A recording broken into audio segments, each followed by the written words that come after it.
வணக்கம். டிடிடிவியின் பிரதான செய்திகள் வாசிக்கும் நான் ஜே நிக்சன். செய்தி ஆசிரியர் பிரிஸ்னோ.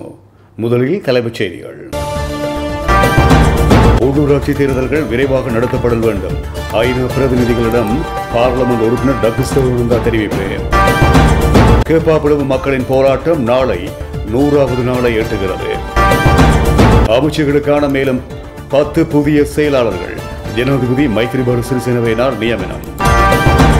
போலீசாரின் எச்சரிக்கையை மீறி செயற்பட்டதால் இந்திய காங்கிரஸ் துணைத் தலைவர் ராகுல் காந்தி கைது.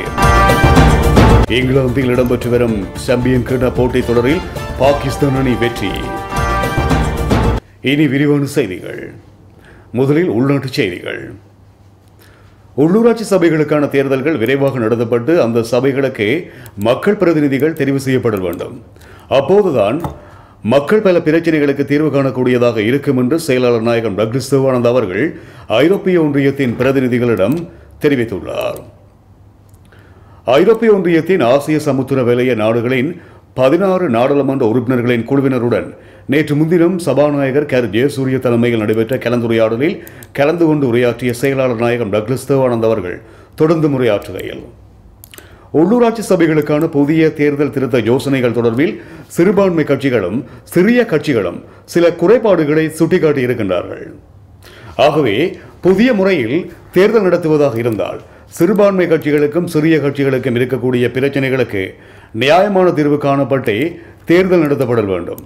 அது உடனடியாக சாத்தியம் இல்லாவிட்டால் பழைய முறைமையிலாவது உள்ளூராட்சி தேர்தலை நடத்த வேண்டும். பயங்கரவாத முடிவுக்கு கொண்டு வரப்பட்ட போதும் அதன் பின்னர் இனங்களுக்கிடையே நம்பிக்கையும் ஐக்கியத்தையும் வளர்த்தெடுப்பதற்கு ஏற்ற வகையில் தேசிய நல்லிணக்க செயற்பாடுகள் முறையாக முன்னெடுக்கப்படவில்லை. எதிர்காலத்திலாவது நல்லிணக்க செயற்பாடுகள் அர்த்தமுள்ள வகையில் சகல இனங்களுக்குள்ளும் முன்னெடுக்கப்பட வேண்டும் என்று நாம் எதிர்பார்க்கின்றோம்.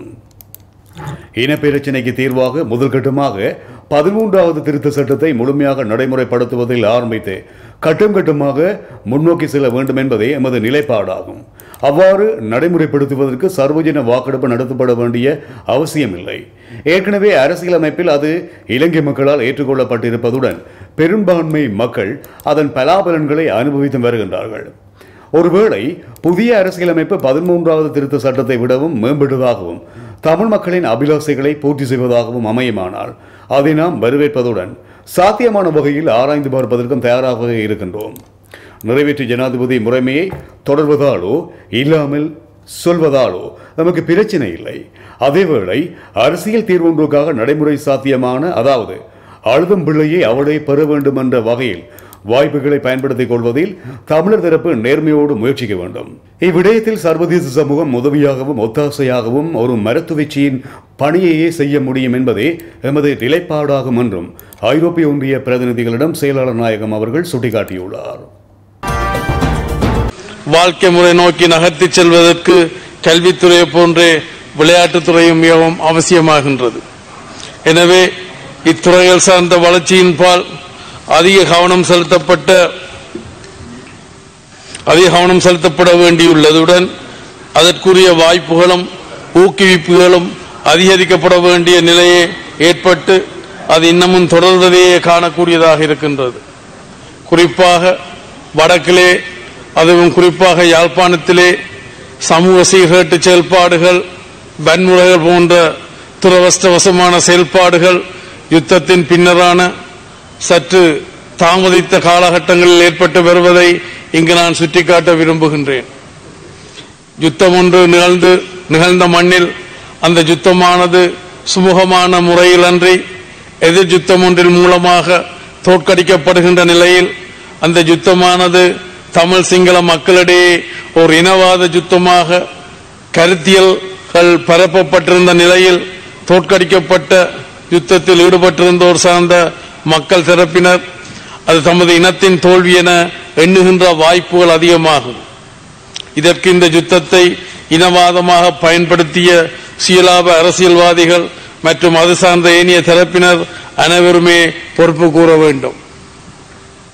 இத்தகைய ஒரு மனநிலையில் இருக்கின்ற நமது இளைஞர் யுவதிகளும் தங்களது இறுக்கமான மனநிலை வட்டத்திலிருந்து விடுபட்டு வெளியே வருவதற்கு ஒரு துணையாக இந்த விளையாட்டுத்துறை வடக்கு மற்றும் கிழக்கு மாகாணங்களில் மிகவும் பரந்த அளவிலும் பலமிக்கதாகவும் வளர்த்தெடுக்கப்பட வேண்டியது அவசியமாகும். பாடசாலை மட்டங்களிலிருந்து விளையாட்டுத் துறையானது நமது நாட்டில் கட்டியெழுப்பப்பட்டு வந்தாலும் பகுதிக்கு பகுதி இடத்திற்கு இடமென மாறுபட்ட நிலைகளிலான வள பங்கீடுகள் மற்றும் ஏனைய வசதிகளை பொறுத்து விளையாட்டுத் துறையானது ஒருவிதமான பக்கசார்பான வகையிலேயே வளர்த்தெடுக்கப்பட்டு வருவதாக தெரிய வருகின்றது. குறிப்பாக நகர பகுதியில் உள்ள பாடசாலைகளுக்கு அதிகமாக கிட்டுகின்ற விளையாட்டுத்துறை சார்ந்த வாய்ப்புகள் நகர்ப்புறம் சாராத ஏனைய பகுதிகளுக்கு கிட்டுவதில்லை. இது ஒரு நிலை என்கின்ற போது இதன் இன்னொரு நிலை ஏனைய மாகாணங்களுக்கு கிட்டும் வசதிகள் வடக்கு மாகாணத்துக்கு கிட்டுவதில்லை என்பதாகும். இந்த நிலையிலேயே எமது மக்கள் தங்களுக்கான வாழ்வாதாரங்கள் முதற்கொண்டு வலுவாதாரங்களும் கட்டாந்திரையிலிருந்தே முயற்சிக்க வேண்டிய நிலையிலிருந்து வருகின்றனர் என்பதை இங்கு வேதனையுடன் தெரிவித்துக் கொள்ள வேண்டிய நிலை ஏற்பட்டுள்ளது. நமது நாட்டை பொறுத்தவரையில் கால்பந்தாட்டம் என்பது முதலில் யாழ்ப்பாணத்திலேயே அறிமுகப்படுத்தப்பட்டுள்ளது. பிரித்தானியரின் காலனி ஆதித்துவ ஆட்சியின் போது 1881 ஆண்டில் வனபிதா ஜே.ஆர். சுபைத் அவர்களால் யாழ் புனித பெட்ரிக் கல்லூரியில் கால்பந்தாட்டம் நமது நாட்டில் அறிமுகப்படுத்தப்பட்டுள்ள நிலையில் இன்று விளையாட்டுத்துறை சார்ந்த பல திறமசாலிகள் வடக்கு மாகாணத்திலே காணப்படுகின்ற நிலையில் அவர்களை தேசிய மட்டத்திற்கும் அதிலிருந்து சர்வதேச மட்டத்திற்கும் மேலும் மேலும் அழைத்துச் செல்லக்கூடிய வகையிலான ஏற்பாடுகளும் ஊக்குவிப்புகளும் அவசியமாகும். தற்போதைய அரசின் விளையாட்டுத்துறை அமைச்சானது தொகுதிக்கு ஒரு விளையாட்டு மைதானம் என்ற ரீதியில் அனைத்து வசதிகளையும் கொண்ட விளையாட்டு மைதானங்களை அமைத்து வருவதாக கூறப்படுகின்றது. இந்த திட்டத்தின் கீழ் வடக்கு கிழக்கு மாகாணங்களில் எவ்விதமான முயற்சிகள் மேற்கொள்ளப்படுகின்றன என்பது குறித்து விளையாட்டுத்துறை அமைச்சர் விளக்க வேண்டும் என கேட்டுக்கொள்கின்றேன். வடக்கு மாகாணத்தின் விளையாட்டுத்துறை அபிவிருத்தி செய்யும் நோக்கில் சகல வசதிகளையும் கொண்ட சர்வதேச தரமுடைய விளையாட்டரங்கொன்று அமைக்கப்பட வேண்டும் என்ற எமது நீண்டகால கோரிக்கைக்கு அமைவாக 2011 வருடம் ஜூலை மாதம் 20 கிளிநொச்சி மாவட்டத்தில் இதற்கென சுமார் 325 மில்லியன் ரூபாய் மதிப்பீடு செய்யப்பட்டு விளையாட்டரங்கு அமைக்கும் பணி மேற்கொள்ளப்பட்டது. 2013 வருடத்தில் இருந்து இது மேற்கொள்ளப்பட்டது. 2013 வருடத்தில் இது பூர்த்தி செய்யப்பட்டு தேசிய மற்றும் விளையாட்டு போட்டிகள் இங்கு நடத்தப்படும் என்றும் கூறப்பட்டது. அதன் பின்னர் இந்த விளையாட்டரங்கின் பணிகள் தொடர்பாக நான் கடந்த ஜூன் மாதம் 21 இச்சபையில் கேள்வி எழுப்பியிருந்த நிலையில் இந்த மைதான நிர்மாண பணிகள் முடிக்கப்பட்டு இங்குதான் 2016 ஆண்டுக்கான தேசிய விளையாட்டு போட்டிகள் நடத்தப்படும் என விளையாட்டுத்துறை அமைச்சர் அன்று கூறியிருந்தும் கடந்த வருடம் தேசிய விளையாட்டு விழா துறைப்ப மைதானத்திலே நடத்தப்பட்டது. இன்று வரை அதனது பணிகளும் நிறைவு செய்யப்பட்டதாக தெரியவில்லை. அதே நேரம் தொற்றா நோய்களை தவிர்த்து கொள்ளல் என்ற ரீதியில் சரீர ஆரோக்கியம் கருதியான யோகா பயிற்சிகள் நாடளாவிய ரீதியில் மேற்கொள்ளப்பட்டு வருவதாக கூறப்பட்டு அதற்கென இந்த அரசு பாரிய அளவிலான செலவுகளை செய்து வருவதாகவும் ஊடகங்களில் ஆடிக்கொரு முறை அமாவாசைக்கு ஒரு முறை என காணக்கூடியதாக இருக்கின்றது. யோகா கலையை பொறுத்தும் யாழ்ப்பாணத்திற்கென்ற ஒரு மேன்மையான தனித்துவ வரலாறு ரீதியாக இருந்து வருவதை இங்கு சுட்டிக்காட்ட விரும்புகின்றேன். அதாவது யோகா கலை தொடர்பிலான மிக உயரிய வரவேற்புக்குரியவராக திகழ்கின்ற ஞானகுரு சிவயோக சுவாமிகள் யாழ்ப்பாணம் கொழும்புத்துறை வீதியில் பல வருடங்களாக தவநிலையில் இருந்த தொடர்பிலான மிக உரிய வரவேற்புக்குரியவராக திகழ்கின்ற ஞானகுரு சிவயோக சுவாமிகள் யாழ்ப்பாணம் கொழும்புத்துறை வீதியில் பல வருடங்களாக தவநிலை இருந்த மகான் என்பது வரலாறு. இத்தகைய வரலாற்று சிறப்புமிக்க எமது பகுதியிலே இந்த யோகா கலை என்பது இன்று எமது இளம் தலைமுறையினரிடையே எத்தகைய வளர்ச்சி கண்டிருக்கின்றது, எத்தகைய ஈர்ப்பினை பெற்றிருக்கின்றது என்ற ஆய்வுகள் எதுவும் மேற்கொள்ளப்பட்டுள்ளதாக தெரியவில்லை.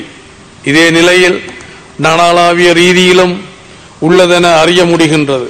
எனவே பாரிய செலவுகளை மேற்கொண்டு ஒரு விடயத்தை மேற்கொள்ளுகின்ற போது அது ஊடகங்களுக்கான விளம்பரமாக இராமல் அது சார்ந்த பயனாளிகளின் பலன்கள் குறித்து சிந்திக்க வேண்டும் என கேட்டுக்கொள்கின்றேன்.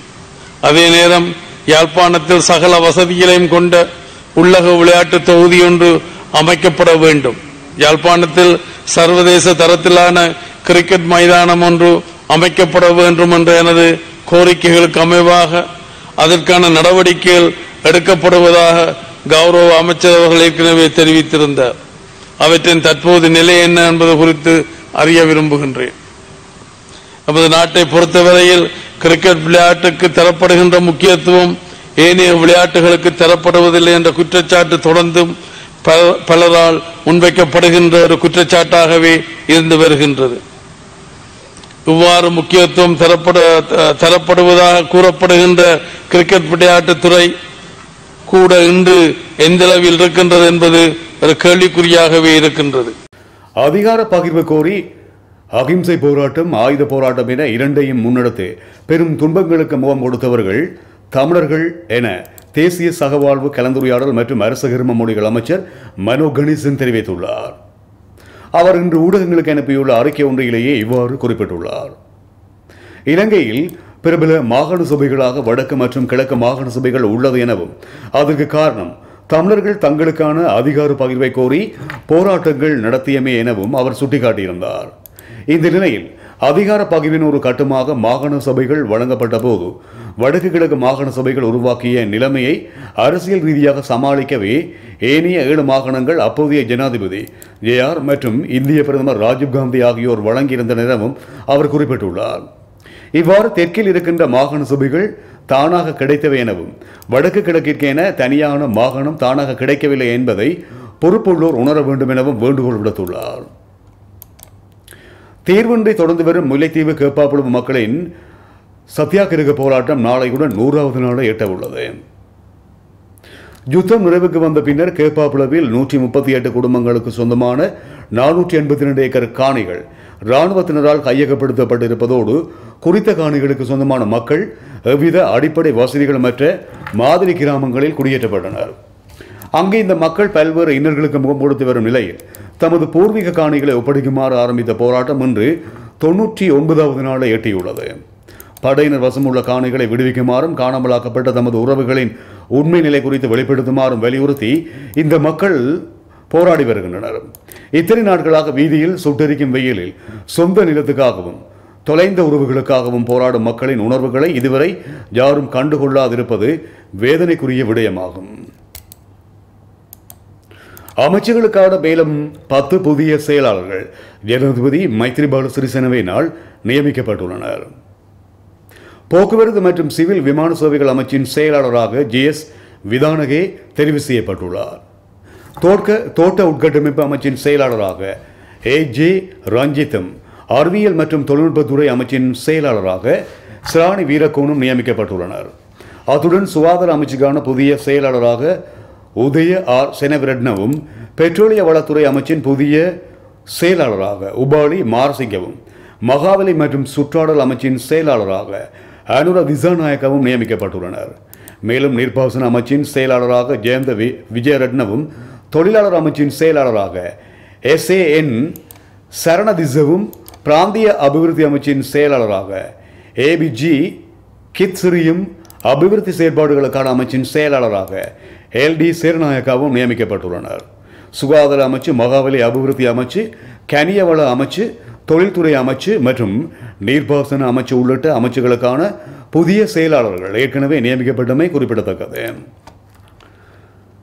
திருகோணமலை கிண்ணியா போலீஸ் பிரிவுக்கு உட்பட்ட கிண்ணியா ரியாத் நகரில் தடை செய்யப்பட்ட போதை மாத்திரைகளுடன் சந்தேக நபர் ஒருவர் கைது செய்யப்பட்டுள்ளார். திருகோணமலை பிராந்திய போதைப்பொருள் ஒழிப்பு பிரிவினருக்கு கிடைத்த ரகசிய தகவலை அடுத்து சந்தேக நபர் கைது செய்யப்பட்டுள்ளார். டெரம்டோல் எக்ஸ் என்கின்ற 120 போதை விலைகளையும் 5 கிராம் கேரள கஞ்சாவையும் விற்பனைக்காக கொண்டு செல்லும் போது அவர் கைது செய்யப்பட்டுள்ளார். 27 வயதுடைய இளைஞர் ஒருவரை இவ்வாறு கைது செய்யப்பட்டுள்ளார். போதைப்பொருள் ஒழிப்பு பிரிவினரால் கைது செய்யப்பட்ட சந்தேக நபரும் கைப்பற்றப்பட்ட பொருட்களும் திருகோணமலை தலைமை போலீஸ் காரியாலயத்தில் ஒப்படைக்கப்பட்டுள்ளன. 150 கிலோ கடல் அட்டைகள் போலீசாரினால் மீட்கப்பட்டிருப்பதுடன் விற்பனைக்காக கொண்டு சென்ற நபரும் கைது செய்யப்பட்டுள்ளார். சம்பவத்தில் நாச்சிகுடா முழங்காவில் வெளிப்பகுதியைச் சேர்ந்த இளைஞர் ஒருவர் யாழ் பண்ணை பகுதியில் வைத்து இன்று வியாழக்கிழமை அதிகாலை கைது செய்யப்பட்டுள்ளார். குறித்த கடல் அட்டைகளை தீவகத்தில் இருந்து நாச்சிகுடாவுக்கு கொண்டு செல்லும் போது பண்ணை பாலத்தடியில் வைத்து போலீசாரினால் சந்தேக நபர் கைது செய்யப்பட்டுள்ளார். 150 கிலோ கடல் அட்டைகளும் பல லட்சம் பெறுமதியானவை என்பதுடன் கைது செய்யப்பட்ட நபரை யாழ் நீதிவான் நீதிமன்றில் ஆஜர்படுத்துவதற்கான நடவடிக்கையினை யாழ்ப்பாணம் போலீசார் மேற்கொண்டு வருகின்றனர். கடல்வள சட்டத்தின் பிரகாரம் கடல் அட்டைகள் பிடிப்பது தடை விதிக்கப்பட்டுள்ளமை குறிப்பிடத்தக்கது. அனைத்து போலீஸ் அதிகாரிகளும் இன மத சாதி பேதமின்றி சேவையாற்ற வேண்டும் என்று போலீஸ் மாதிபர் பூஜித ஜெயசுந்தர கூறியுள்ளார். மக்களின் துக்கங்களின் நிலைமைகளின் போது பாதுகாப்பளிப்பது போலீசாரின் பொறுப்பாகும் என்றும் போலீஸ் மாதிபர் கூறியுள்ளார். அனுராதபுரம் பரசங்கேஸ்வ போலீஸ் நிலையத்தை திறந்து வைக்கும் நிகழ்வில் கலந்து கொண்டு உரையாற்றும் போது அவர் இவ்வாறு கூறியுள்ளார்.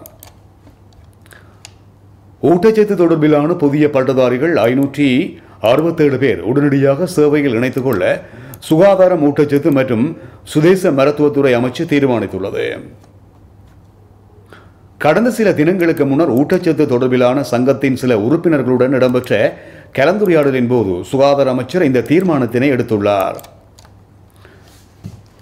உலக புகழ்பெற்ற சுழல்பந்து வீச்சாளர் முரளிதரனின் தந்தையாரும் லக்கிலான் நிறுவனத்தின் உரிமையாளரும் பல சமூக சேவையாளர் விருதுகளுக்கு சொந்தக்காரருமான எஸ் முத்தையா அவர்களின் 75வது பிறந்த தினம் இன்று தெல்தெனியா முருகாமலை ஸ்ரீ முருகன் தேவஸ்தான ஸ்ரீ முத்தையா கல்யாண மண்டபத்தில் நடைபெற்றது. இந்த நிகழ்வுக்கு அதிதியாக பெருந்தெருக்கள் மற்றும் உயர்கல்வி அமைச்சர் லக்ஷ்மண் கிரியல்ல, கல்வி ராஜாங்க அமைச்சர் வே ராதாகிருஷ்ணன், கண்டி மாவட்ட பாராளுமன்ற உறுப்பினர்களான வேலகுமார், லக்கி ஜெயவர்தன, கண்டி இந்திய உதவி உயர்ஸ்தானிகர் செல்வி ராதா வெங்கட்ராமன், கண்டி வர்த்தகர்கள், மாகாண சபை உறுப்பினர்கள், முன்னாள் பிரதேச சபை உறுப்பினர்கள், குடும்பத்தார் மற்றும் நலன் விரும்பிகள், சமூக சேவையாளர்கள், புத்திஜீவிகள், எழுத்தாளர்கள், ஊடகவியலாளர்கள் உட்பட பெரும் திரளான பொதுமக்கள் கலந்து கொண்டார்கள். நிகழ்வில் பவளவிழா நாயகன் மலர் மாலை அணிவித்து அழைத்து வரப்பட்டதுடன் முருகமலை ஸ்ரீ முருகன் தேவஸ்தானத்தில் விசேட பூஜைகள் நடைபெற்றது. பவளவிழா நாயகனின் ஞாபகார்த்தமாக ஸ்ரீ முத்தையா கல்யாண மண்டபம் அதிதிகளால் திறந்து வைக்கப்பட்டது. தொடர்ந்து தம்பதிகளுக்கு பொன்னாடை அணிவித்தும் மலர் மாலை அணிவித்தும் பரிசில்கள் வழங்கியும் வாழ்த்துக்கள் கூறப்பட்டது. அதிதிகளின் உரைகளுடன் கலாச்சார நிகழ்வுகளும் நடைபெற்றன.